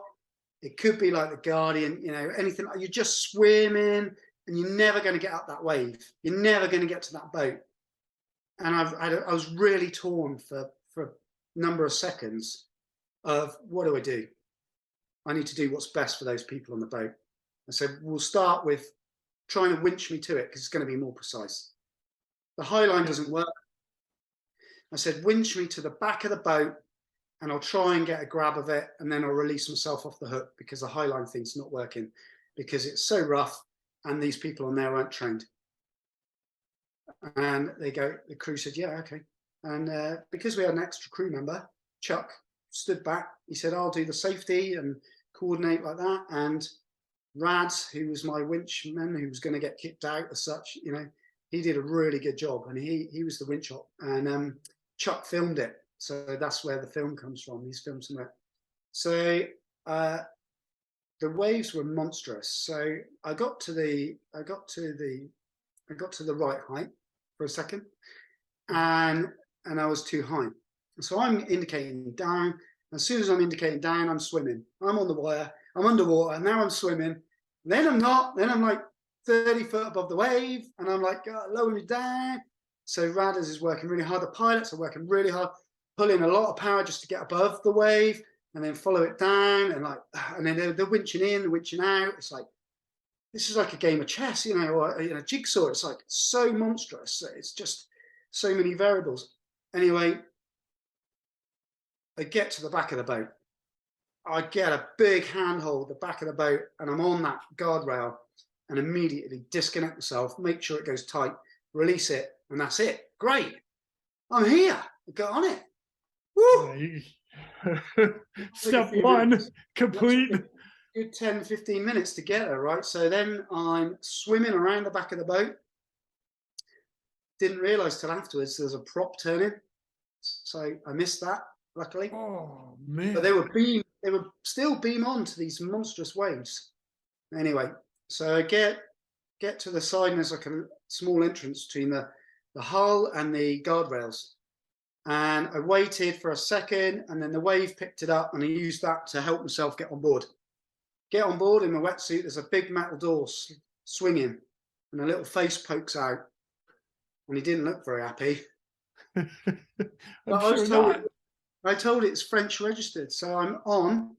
I get on there, I've got my fins on, I'm in my swimmer gear rather than no dive set. I did think about taking it, so it's too bulky for a small platform. So I'm holding the door open, and I open the door open. I was told it's French registered, so I'm assuming the crew's French. So I stick my head in, and there's all these faces crammed into this really narrow, small, hulled boat. And I go, bonjour, ça va? Really like jovial. And they just stare. They're like, they're not happy. They're not happy. They're not in the mood for anything. I think they were maybe relieved to see me. Yeah, but your joke did not go very far. I was kind of trying to, communicate as well, right? And no, they didn't see the funny side of it, not one bit. And nobody spoke English. Nobody spoke to me. There was a guy I was like, radio, and he's like, radio. So I was like, I wanted comms with the aircraft. I had a radio. My radio died. Oh no! Waterproof radio died in the water. I was like, man, this is going to be hard. Get his radio? Nah, couldn't use it. And none of them spoke English. It's like awesome. Also, because there's all platforms inside, and there's like a skipper's chair halfway up with a little bit of a vent window that he had open. Man, it stunk. It stunk of diesel fumes, and I don't know how many liters of seawater and vomit were in there, but I'm betting you 2 hours worth. Oh man. Yeah, that was a special smell. Right.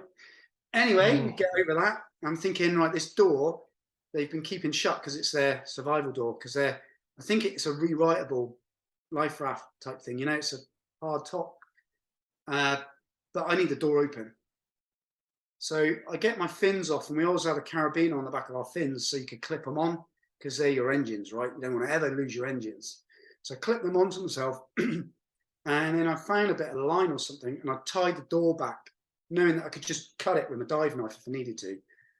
And then I tried to talk to them, and nobody spoke English. And I said, okay, I'm going to rescue you. Helicopters here, all the basics, right? That was it. Tried in a different language. Nobody said a word.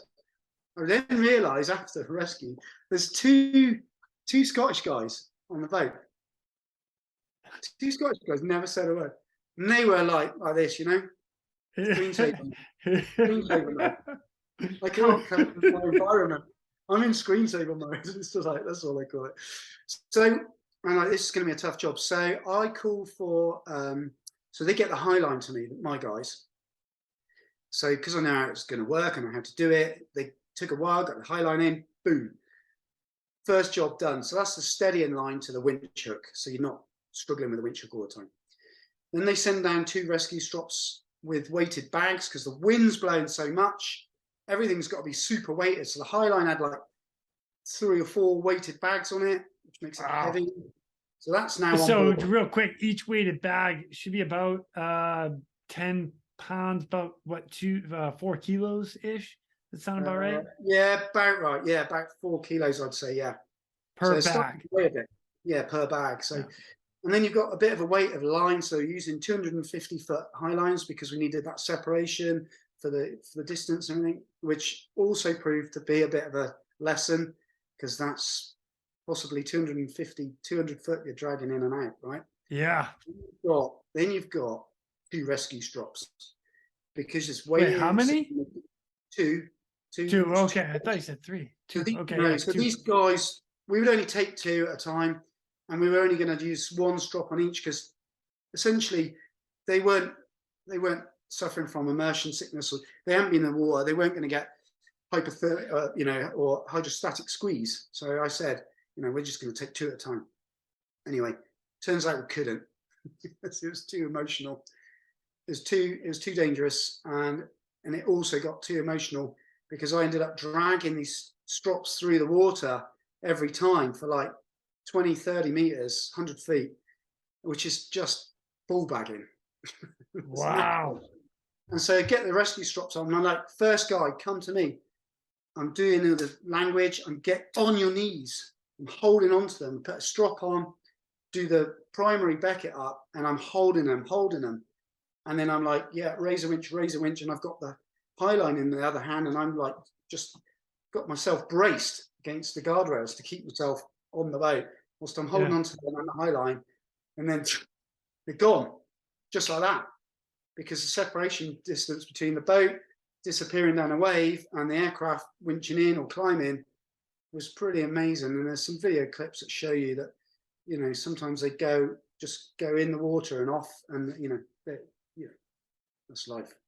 So a couple of things come from this. There's 26. It's a heavy boat.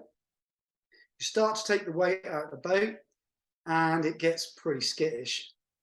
So my aircraft now is getting full. So they take 13. Okay.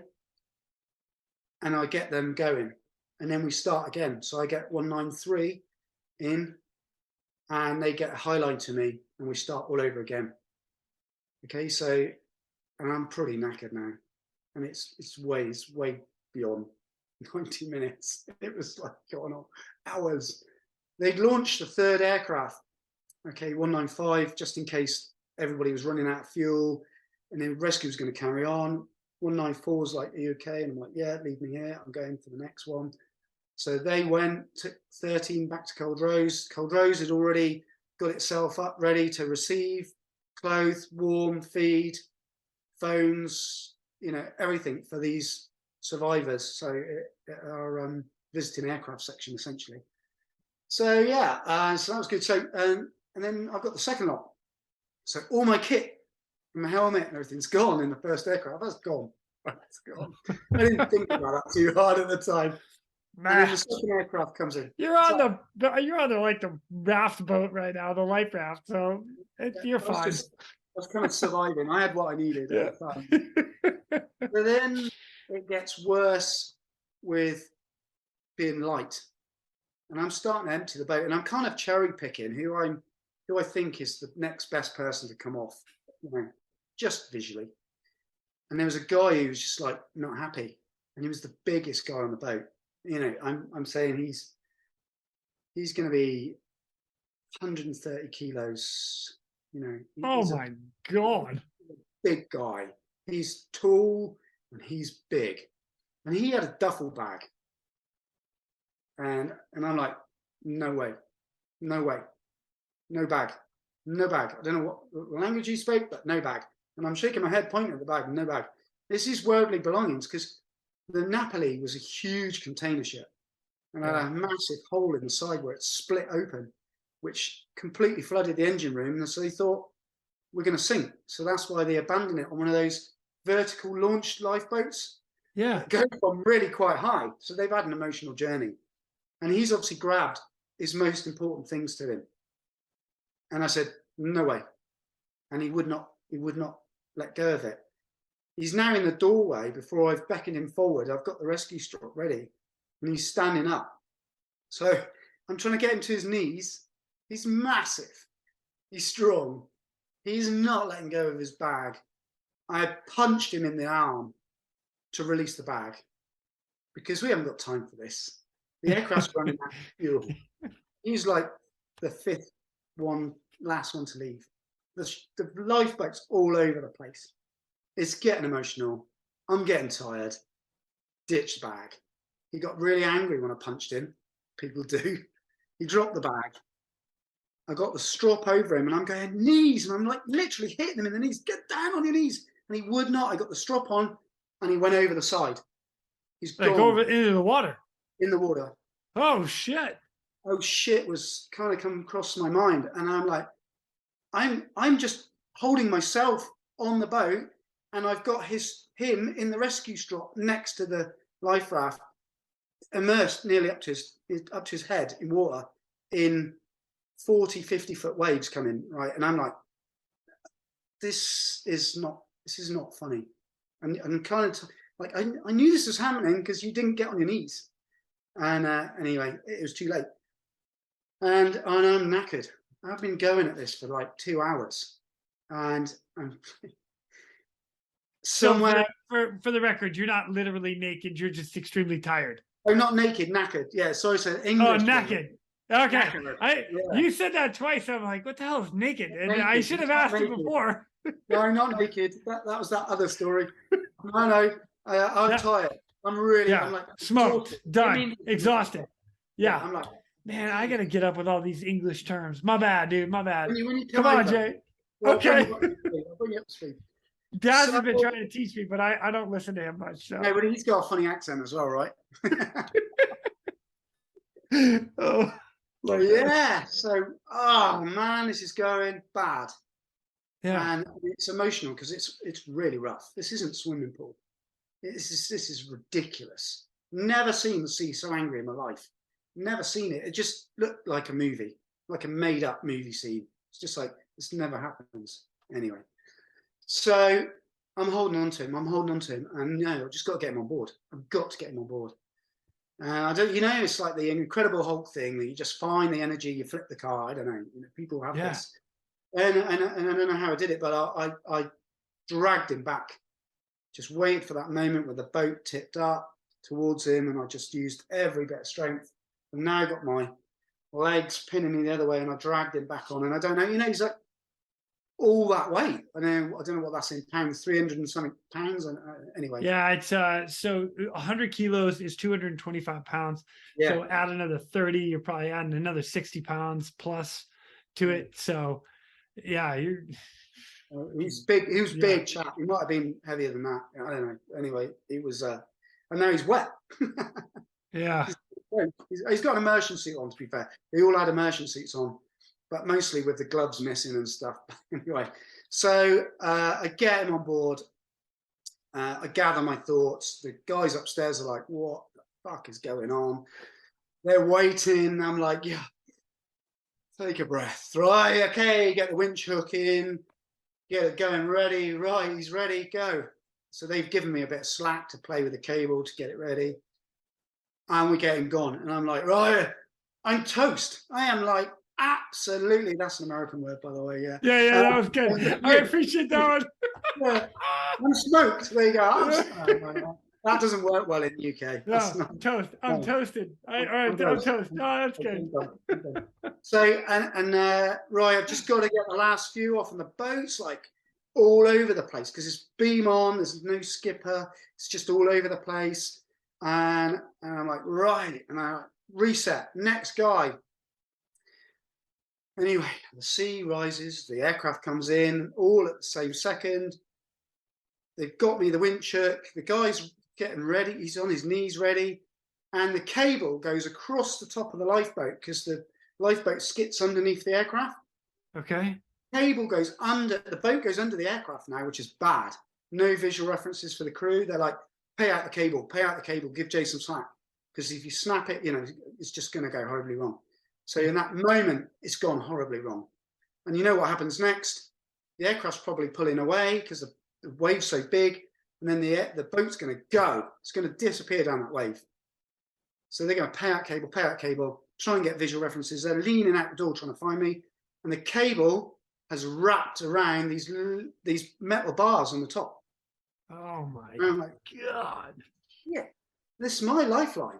This is, so I've got to get it off. So I wait, I look at the sea, and I'm like, got to go for it. I'm not attached to anything. Got my fins on my chest, and I'm like, they're quite big split fins. They're kind of right in the way, but it seemed the best place to put them.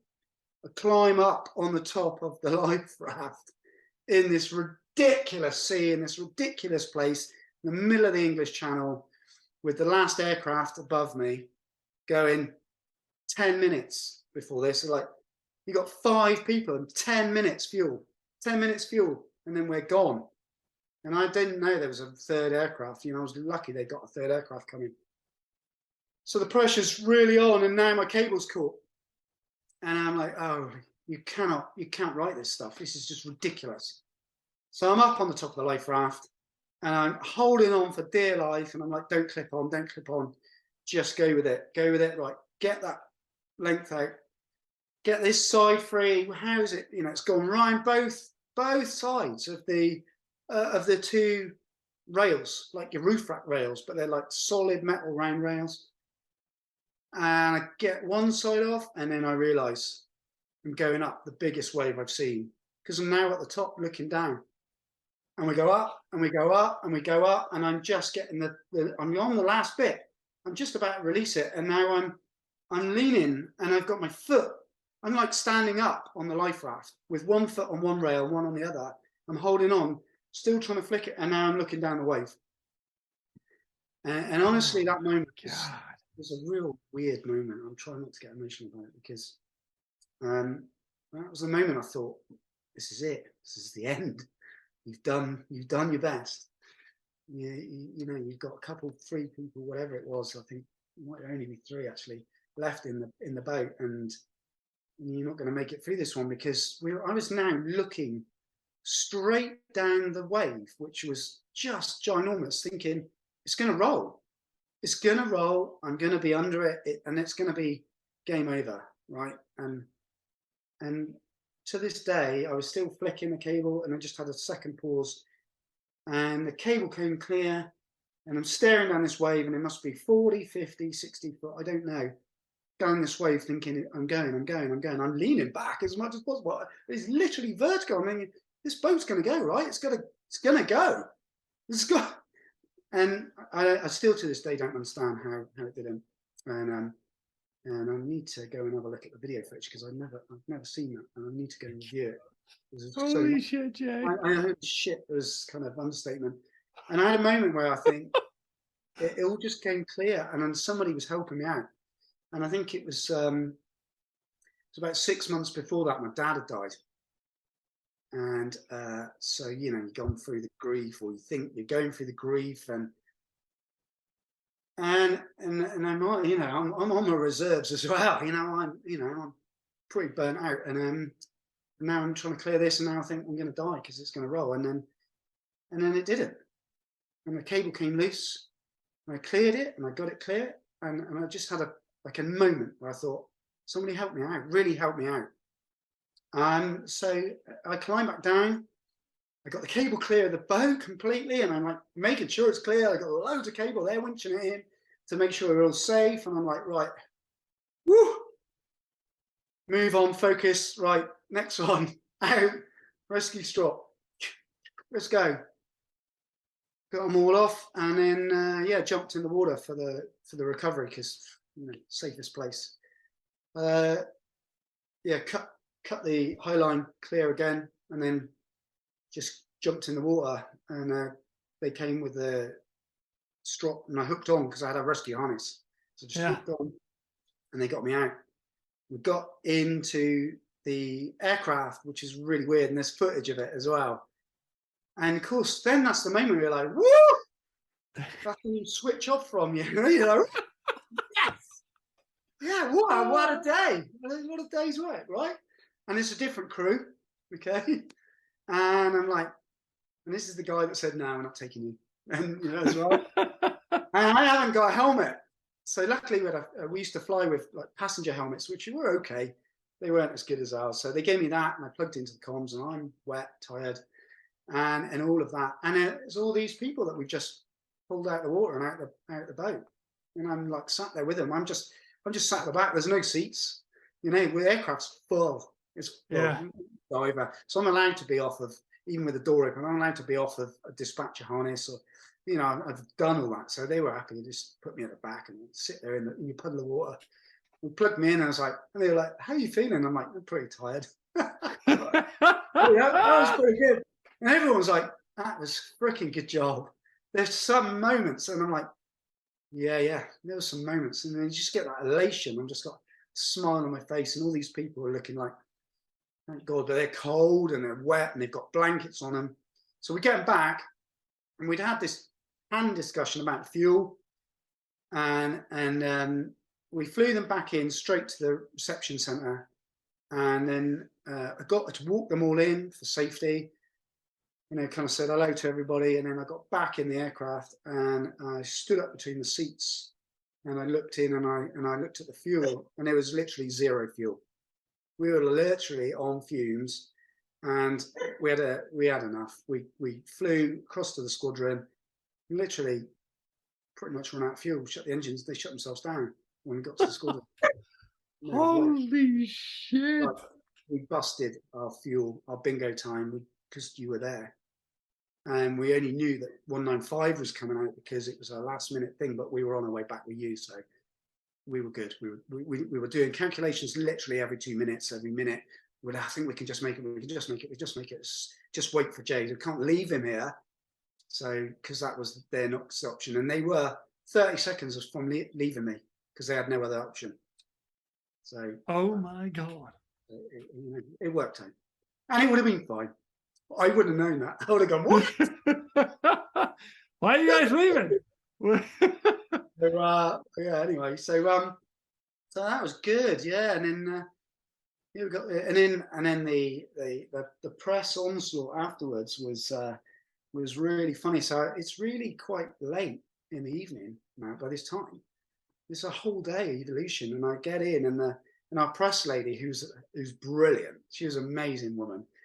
She's like, "Jay, the whole world's in the hangar waiting to speak to you." And I was like, "I am knackered. I've got to sort out the kit. I've got to get the kit ready for tomorrow." He's like, "Okay, but do Minuteman stuff now." I was like, "I haven't eaten like all day. I had like a piece of toast this morning." They're like, "Oh, we're getting food." I was like, "I only need a shower." And she's like, "You look great. You're in your wetsuit, and the cut on your forehead is ace. They're gonna love that on TV." And I'm like, "What? The cut on my forehead?" I'm like, oh yeah, I'm kind of bleeding. At some point I must have got the hook in my head, split my forehead open. Nobody told me, you know, until then. She's like, "That's amazing." I'm like, "I'm getting a shower.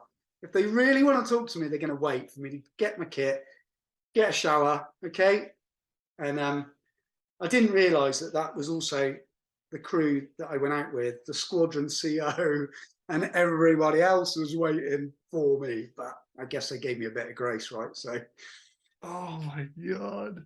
and then I was there till like 11 o'clock at night doing interviews and photos and stuff. So, yeah. Wow. I'll tell you one thing that because I'm just doing my job, you know, I'm just doing my job. That's what you train for, is what you pay for. Yeah. Paid for, and the love of it, of saving people, is immense. But yeah, the one thing that it kind of makes me proud, and it makes me really happy, because, you know, I was just doing my job. But since the first crew come in, what they've done is plug the camera in and reviewed the video. Okay. And they gone through it, but there's a load of people have gone through it, you know, all together on the TV and the crewman, in the crewman's crew room, and they'd gone over it just to see what it looked like and how it was captured and etc. And when I walked in from the aircraft, they were all on the balcony and they all clapped me in. What? I thought they were taking a piss. I honestly thought they were just like winding me up or something. That was my initial reaction. I was like, "What? Shut up." Yeah, and they learn, and that's nice. That's, you know, that was good. You know, you don't probably have these conversations at work. Oh, I didn't anyway, to say, oh, thanks guys. You know, they obviously said good, you know, good job, well done, that was amazing, Yeah. or whatever. I was like, yeah, yeah, yeah. But yeah, that was a nice thing. So Ah, yeah, brother, that's freaking amazing. yeah, The it was whole good. rescue, your entire crew, all the crews collectively. Wow. Yeah, it was big. Just wow. And I miss Um, those days. You know, when you've gone through all those things and numerous others that we haven't got time to talk about. But yeah, yeah, yeah, it's this good. is why I'm really happy that you're my first guy from the UK to come on. Set the bar Well, high, yeah. hopefully, hopefully. Holy shit, Jay. This is Yeah. awesome. You and I had mentioned a little bit off, or I should say, you and I were talking a little bit offline prior to this, and you actually mentioned to me that the Queen actually pinned that medal on you, yeah? Yeah, yeah, it was a huge honour and a privilege to meet the Queen. And Wow. Did you get knighted? Is that a thing? didn't get naked, not for the Queen. Oh, okay. Knighted. Knighted. No, no. Is It's that a thing? I surreal. don't even know. Is No, does that really happen? no, that's different. That's totally different Oh, again. okay. Shit. No, but it was interesting because you're in a different room, so the people who get knighted are they're separate, so they go through first, and they're held in a different area. And I remember it was the same time as Sir Ian Botham, who's a big cricket legend and hero of mine as a boy. Watching him grow up, my dad used to take me to the cricket matches, so he was getting knighted on the day, right? Okay.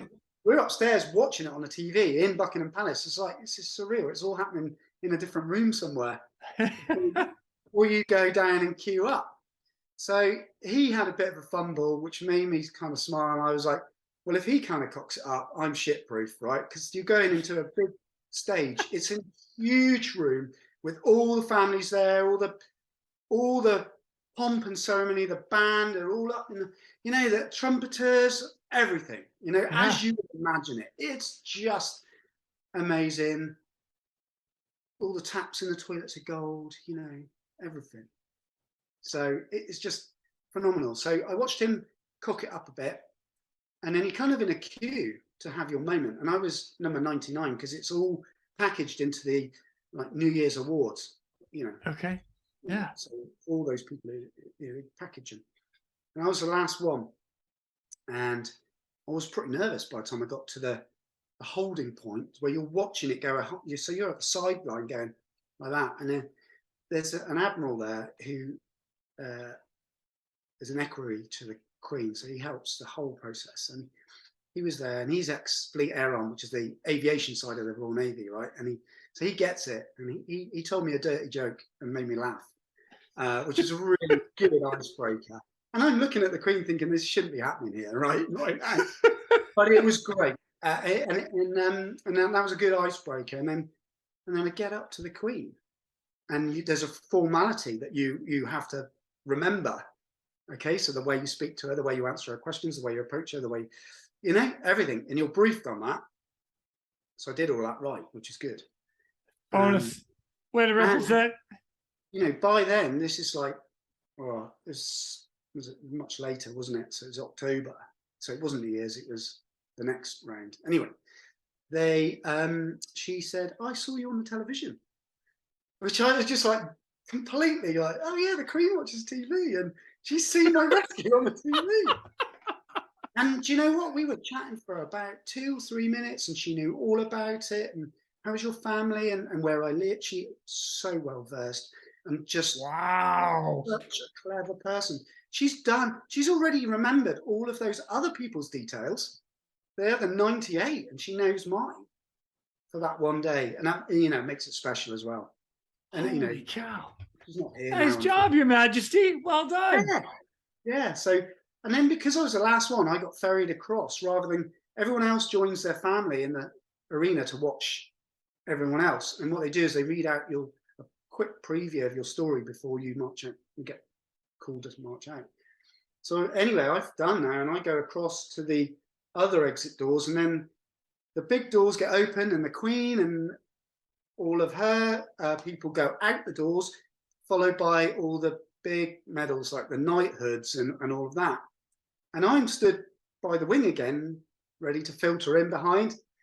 And so Ian Botham goes, "Wow, I can't believe I'm always going to meet you after hearing that and seeing you on the TV." And he grabs my hand, shakes it and goes, "You're a legend."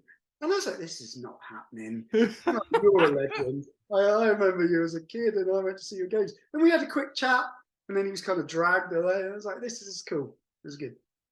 Yeah. Oh my God, Jay. Funny, that is sick. I love it. So, yeah, I've got a lovely picture of me and the Queen at that moment, shaking hands just after she'd pinned the medal on my chest. So it means a lot. Hell yeah, man. Oh, like I man. said, I was just the guy that got that medal, obviously in recognition of putting yourself out there. But like I've said from the start, and I've always said, it's a massive team effort. It's the pilots, it's the crewmen, it's the observers, but more importantly, it's the engineers that are at the air station wondering where the aircraft's coming back, and the effort they put in to just get that aircraft ready day in, day night, day out, night, and completely changing them. And then he's in the third. It's like, so they also need the recognition. And you know, I appreciate you doing that, because I like to give everybody the recognition they deserve as well. It is not a one-man show, you know. We go out there as a team. It's just the pointy bit, the bit that gets on the camera sometimes, you know, the bit that, you know, that person that saves the other person or whatever. So, yeah. You know, I'll even throw out one more, and I like to say this as well, as, you know, I have some good rescues, and if it wasn't me on duty that day, it would have been somebody else, and they would have done the same job or better. And, you know, I can't speak for you guys on your neck of the world, but, you know, if you had another diver on, could they have done it? Of course, yeah. They would have all done exactly the same thing, you know. You were just the guy. You were the guy. It's just the guys were all there, yes. Yeah. And you know what my job is? My job is to recognize you right now. Man, good job, Jay. Sick, dude. That was awesome. Thank you. You're welcome. Yeah, it's good. It's good. Hell yeah, dude. A funny spin-off, right? There was loads of these containers went missing off the Napoli. Okay. Huge 40-foot containers from all over the world. Loads of them washed up on the beach that got broken into and stolen. Motorbikes. It was huge in the southwest. Police were on the beach trying to stop it. People claiming wreckers' rights. So that was a bit weird. And then, I don't know, man, a couple of months later, we got a job off the north coast, single-handed yachtsman, with a beacon going off. So we rushed out there thinking, another beacon, another waste of time, da-da-da. And so we get close and we try channel 16, and we get this guy on channel 16. And he goes, "Hello, yes, I'm in my life raft." And he's Norwegian. And he was doing something like 15 knots in a brand new big yacht, single-handed, to deliver it to Falmouth. And he hit something which we think was a container that was still floating around from the Napoli. Oh, no. Yeah. Because he was doing 15 knots and he went from 15 to nothing. He went down into from the cockpit into the hold, smashed his head open and was unconscious, and came round as the boat was filling up with water, and gathered his rescue bits, threw his life raft into the water, got in it, and the yacht went down. Like that. Oh brand new. God. So we got out there, and I'm like, it's a real rescue. He's there. So life raft, really skittish. One guy, okay, I know how to do this. So we're all laughing and joking because it's a sunny day. It's not rough. This is all cool. We're starting to chat about it. I'm like, how are we going to do this? I said, I'll tell you one thing you need to do. We need to get rid of the life raft, because otherwise we'll get another call, you know, day, night. It's the same life raft. Just steal the shit out of it. This is where we thought we'd do that. So anyway, they get me into the raft. I get in, I have a quick chat. We get him dressed, get him in his strop. He's not been in the water, so we single lift him, get his radios clipped on. I send him up, and then gets in the aircraft, they sort him out, and they back off. And I said, right, because I said, right, I'm going to do like some mad killing spree action on this life raft, because that'll be really funny. Oh, really not funny, because I got my diving knife out and I went crazy. They're all watching me, having a giggle in the minute it's going to take to get rid of the life raft, because there's no other real way. You're not going to winch it up to put it through the tail rotor, right? So I just got rid of it. We're miles out. We're like 40 miles out, 50 miles. So I go, Rah! Crazy, man. And it completely pops immediately, and it folds up on me. Down I go. So you were not on the outside of the raft to pop it. You were on the inside of the raft. And I'm descending. And I'm like, this is not great. I mean, of course, we do parachute drills under the water, getting out from under parachutes. Oh my God. In the horrible pitch darkness in the Dunker in our underwater escape. Done all that, but this was kind of a little bit unexpected. What was I thinking? Yeah, I should have expected it. It really took me down, and I was like, kind of like, what? That didn't get a plan, and chuckling with a knife in hand. So I literally had to cut myself out, and then holster my knife and swim to the surface with a. Do I just try and wait a while, because they're just going to be laughing at me. But they're also thinking, "Where's he gone? Where's he gone?" So I surfaced a bit tongue-in-cheek, like, a bit embarrassed, really. So I got in the aircraft and they went, "That was really funny," and it was even funnier when you disappeared, and then it wasn't funny. I was fine. It was just, I didn't want to come back up. Oh my God, that's great. Little crazy things you do. Yeah. Jay, I have had an absolute blast with you. Thank you so much for joining me. Before I let you go, I like to ask everybody just a piece of advice that they would pass on. All your years that you did, all the rescues you've been on, good, bad, or indifferent, what advice would you pass on to everybody? I mean, I know the training's exceptional. I know the equipment is pretty bang on in everywhere that you go. But piece of advice, two pieces. One, in my early days, like I said, I went in with overalls on, bit of naivety, no protection from the warmth, from the cold, and no buoyancy. So if you've got a buoyancy and you're not going to be in a wetsuit, and you might have a buoyancy, you should go in a dry bag, immersion suit. Nice. Yeah, the second, it's gone from my mind. What was I going to say? You know what? It's all good.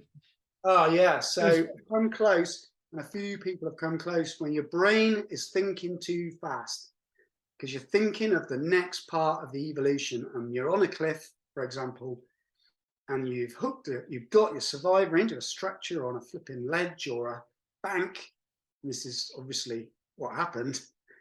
And then you give the signal, "All good, let's go, let's get me off this cliff."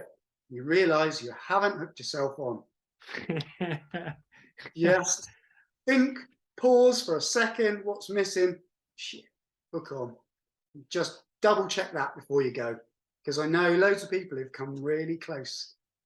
Because as I've heard before, the tactical pause. Take a tactical pause. I like that. Pause and check. Yeah, check you're hooked on. That's it. Awesome. Great. Jay, this has been incredible. Thank you so much for joining me, telling me these stories, the laughs. I appreciate the, I'm going to call it the British English lessons as well. Kind of added bonus for me. Okay, yeah. So, man, when I get up to England, I'm giving you a call. We're going to go out and we're going to kick some back, and we'll swap some more stories. For sure. For sure. Definitely do that. We'll have some beers. And I'll tell you the stuff on camera. Okay. I like that already. Right on. Dude, I'm looking forward to talking to you again. Again, this has been an absolute pleasure, and we'll meet up as soon as I can, all right? Yeah. Nice to see you. Take care. You too. Thanks. And with that, ladies and gentlemen, we are out of here. Go. Thank you for tuning in. We hope you enjoyed this episode of the Real ResQ podcast. Please take a minute to like, subscribe, and hit that share button. I'm pulling chocks and taking off. But before I go, if anyone out there has a rescue story they would be willing to share, I would be humbled and honored to have you on as a guest. Or if you have any questions about rescue or anything else we talk about here, send an email to jason@therealresq.com. That's Jason at TheRealResQ.com. You can also check us out on our web pages, therealresq.com, our Facebook page, and our Instagram page @TheRealResQ. Again, a special thank you to all of you staying on the watch today. Always remember, when that SAR alarm goes off, those in distress are praying for a miracle. They are going to get you. Until next time, fly safe and swim hard.